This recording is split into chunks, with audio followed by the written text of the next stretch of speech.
evaluation that put them off.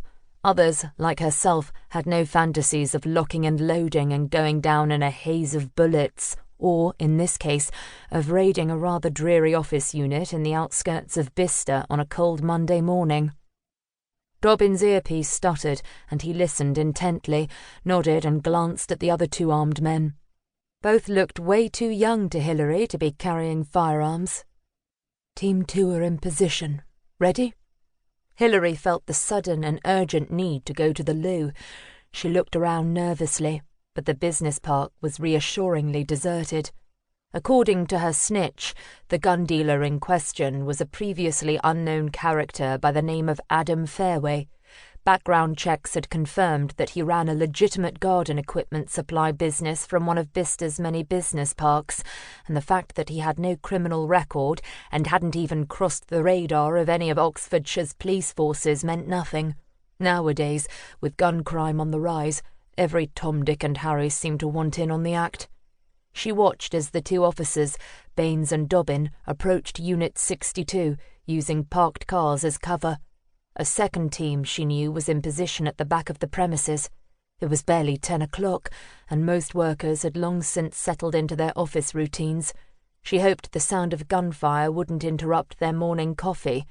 She hoped nobody would even know arrests had been made until gossip did the rounds at lunchtime. She glanced over her shoulder once more and sighed. Where was Frank Ross, that worthless waste of space? As one of the sergeants on her team, and the longest-serving member, he was supposed to be here to provide logistical support. Ha! She'd be better off with a trained poodle. She rubbed her hands nervously across her dark blue skirt and tried to breathe normally. Sergeant Baines reached the door first, waited for a signal from his team leader, then tried the handle. It was open. Good. No need for the battering ram then, which meant one less hurdle and one less thing that could go wrong. Hillary watched as first Duncan Baines, then her old friend entered the building, followed by the younger two. She glanced at her watch. 10:02. No shouting, no shots. She glanced behind her and saw two uniformed constables crouched down out of sight behind a furniture lorry. One of the business units housed the local depot of a large-scale sofa manufacturer. She looked down at her watch. 30 seconds had passed. Still no sounds. A door further down the avenue of block-like buildings opened, and Hillary tensed. An office worker stepped outside and lit up a fag. Of all the times she could have chosen, Hillary thought grimly. She was dressed in a blue suit very similar to her own, skirt, jacket, white blouse.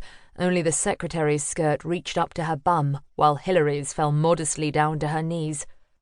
Hillary grimaced, feeling suddenly old. 44 was probably not old, but it wasn't exactly young either. Would she still be working long past the time when she could have retired like Dobbin, too scared of boredom or loneliness to quit while she still could? It was a depressing thought. She glanced at her watch again, wishing the secretary would go back inside. It wasn't always feasible to evacuate an area when armed arrests were being made, and the woman's presence outside was making her antsy. Another 30 seconds had gone by, then a whole minute. Her radio remained stubbornly silent. What if she was wrong? What if her snitch had got it wrong, or worse yet, had been leading her up the garden path? It wouldn't be the first time the wife of some old lag had decided to have a laugh and pull a copper's leg, but she didn't think so. Mavis Verney had struck her as genuine, in her own way, genuine fond of her no-hoper of a husband, and almost comically indignant about the worthlessness of his newest buddy and his plan to get her husband tooled up. Her radio suddenly squawked her designated number, and she lifted it quickly to her ear. She wasn't aware that she'd been holding her breath until she released it on a long, relieved sigh when she finally heard Dobbin's voice. 8-1. This is 2-6. All clear. Hillary acknowledged the call with a dry, raspy voice and nodded across to the two uniforms to accompany her. She knew the call had also gone through to another team of constables, parked well out of sight up the road, who would now come in and help her do the scut work. Hillary walked the short space across the car park, glad that, at last, the office worker had gone back inside. Someone should tell her that smoking could seriously damage your health. In units